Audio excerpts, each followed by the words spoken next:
Hello students, today will we discuss about prestige. Dangers of casteism and communalism. ये इसका क्या है topic है। ओके, सबसे पहले हम पैसेज पढ़ते हैं, फिर प्रेस्टीज लिखेंगे, उसके बाद टाइटल। तो इसका जो है passage Unfortunately, however, within 4 decades of the working of our constitutions, we have started relapsing into the injurious old habit of casteism and communalism. Indians of one state are foreigners in another state. In some states, members of one dominating caste get favored treatment in holding political and administrative offices. In recent times, the pernicious caste system has started playing havoc with our country and its unity.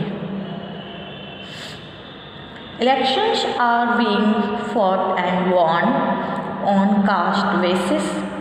Communal forces to have acquired fresh vigor with the support of political parties seeking their vote for selfish electoral gain.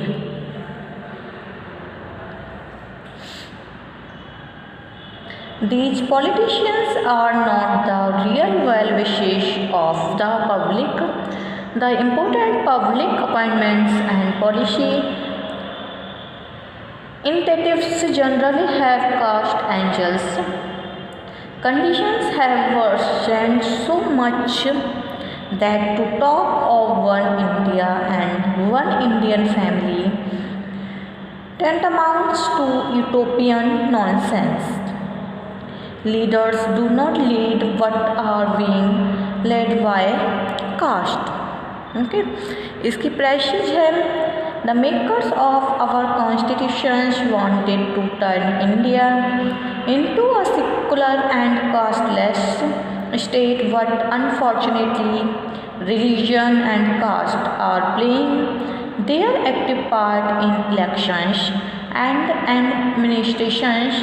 Policies are made taking into account the factors of caste and religion. The political parties exploiting caste and religion are posing a great danger to the national unity. Okay? इसका आज का title है the suitable title the suggested the passage is dangers of casteism and communalism. Okay,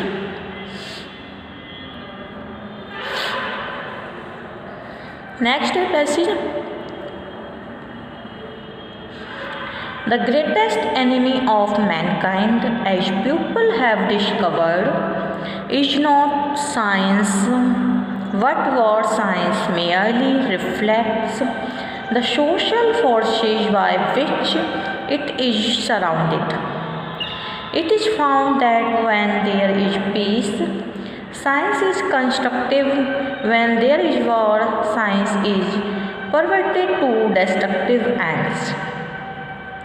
The weapons which science gives us do not necessarily create war, these make war increasingly more terrible. Until now, it has brought us to the doorstep of doom. Our main problem, therefore, is not to curb science, but to stop war, to substitute law for force, and international government for anarchy in the relations of one nation with another. That is a job in which every day must participate, including the scientists. But the bomb of Hiroshima suddenly woke us up to the fact that we have very little time. The hour is late in our work has scarcely begun Now we are faced with this argument questions: can education and tolerance, understanding and creative intelligence run fast enough to keep us abreast with our own mounting capacity to destroy this?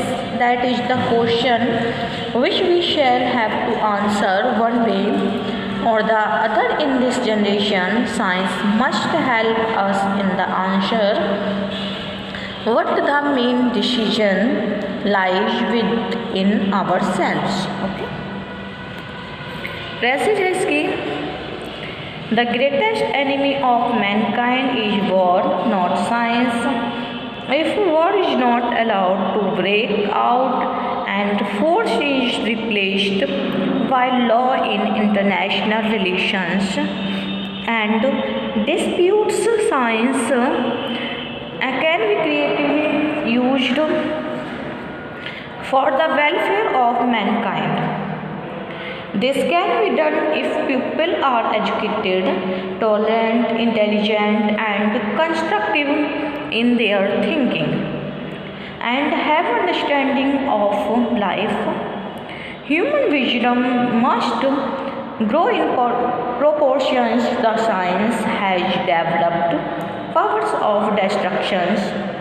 It is wisdom alone that can keep powers of destruction under effective control. इसका title है the suitable title suggested to this passage is war the greatest enemy of Mankind.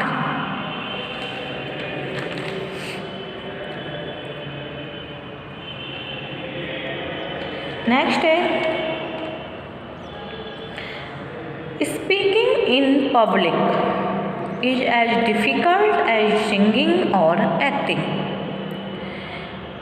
and it ought to have quite a careful rehearsals, even more careful because one of the aims of the public speaker is to appear entirely spontaneous.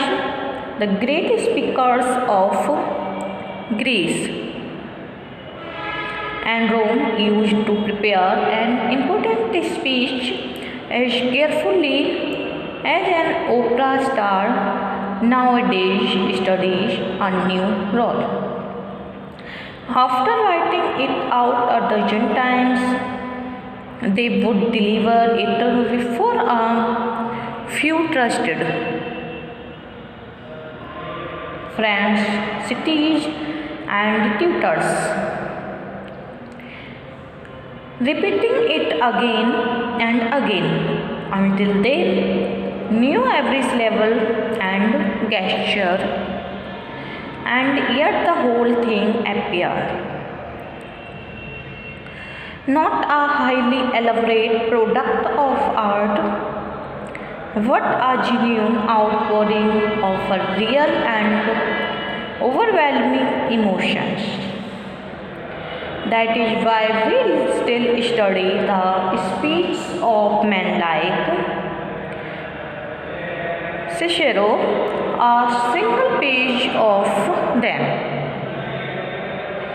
contains the result of more concentrated thought, active experience, intricate psychological knowledge and training, language than most modern speaks can command in a whole life time. इसकी precious पढ़ेंगे. Making a public is a difficult art.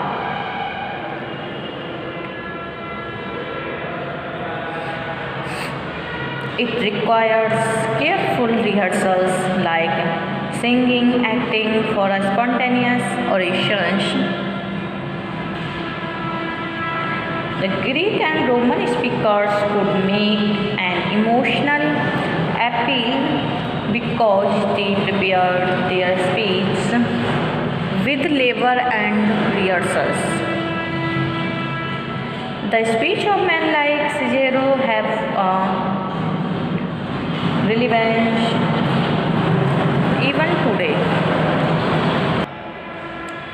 because his speech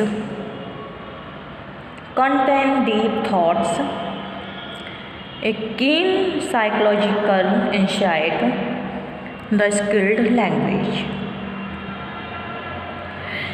Speaking in public is a difficult, singing, acting,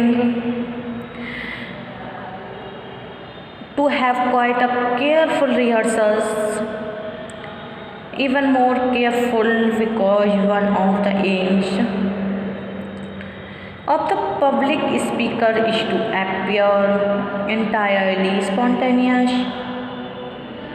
The great speakers of Greece, Rome used to prepare an important speech is carefully. That is why we still study the speech of men like a single page of them contains the result of more concentrated thought, active experience, intricate psychological knowledge,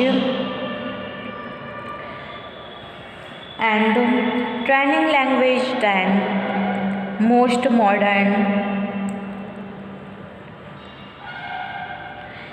speakers can command in a whole life times. A keen psychological insight and skilled language. Title है The suitable title suggested to the passage is The Art of Public Speaking.